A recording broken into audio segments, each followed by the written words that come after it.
Ipakilala na natin ngayon ang kanyang magulang at ang batang may speech and language disorder.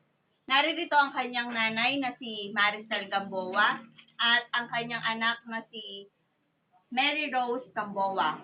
Ngayon, dumako tayo sa paglalahad ng mga katanungan sa kanila upang masagot ang kadahilanan kung bakit nagkaroon ng ganitong sitwasyon ang kanyang anak.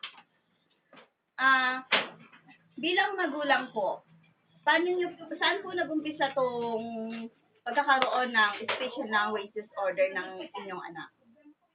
Bale, ganito kasi yan. Nung pinanganak siya, siyempre normal yung bata, nung 1, 2, 3 months siya. So, pagdating ng 1 year old siya, nagtataka kami, ba't hindi siya makapag-pronounce ng salita kahit na mama, kahit na papa. Pero yung una naming anak, nakakapag-pronounce. Siyempre, bilang magulang, magtataka ka, bakit ganun anak mo? Pina-check up namin siya. Ngayon, nakita sa findings na ganun nga siya, na hindi siya makapagsalita. Tapos, talagang permanent na daw yung pagiging, pronounce disorder niya. Okay po. Paano niyo naman po pinanghahawakan yung ganitong sitwasyon? Anong support na yung binibigay niyo sa kanya?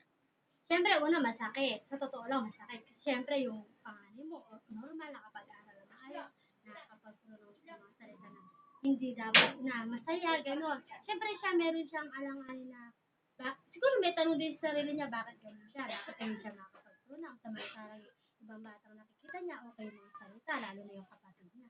Siyempre, bilang magulang, yung suporta mo sa kanya, yung pagmamahal mo sa kanila, dun sa kapatid niya na normal, tsaka sa kanya, dapat pantay lang. Kung anong pakita mong pagmamahal dun sa isa, dapat sa isa, pantay din. Kasi sa pamamagitan ng ganun, doon wala mapapakita yung pagsuporta at pagmamahal mo na hindi siya mag-ano sa ibang bata. Sabi, bakit ako ganyan? Tapos yung ibang bata, okay, nakapagsalita, nakakapag ayun. Nagkakaroon siya ng comparison sa ibang batang nakikita niya.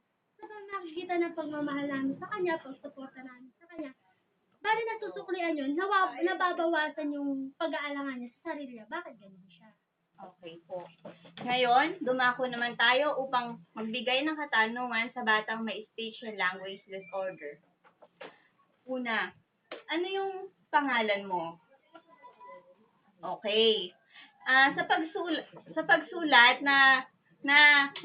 nabibigay niya kasagutan yung mga katanungan sa kanya. Minsan daw, ayun nga, nag-aano siya ng sign language upang ma-express kung ano yung nais niyang sabihin. Ilang taon ka naman? Okay. Stop mo na.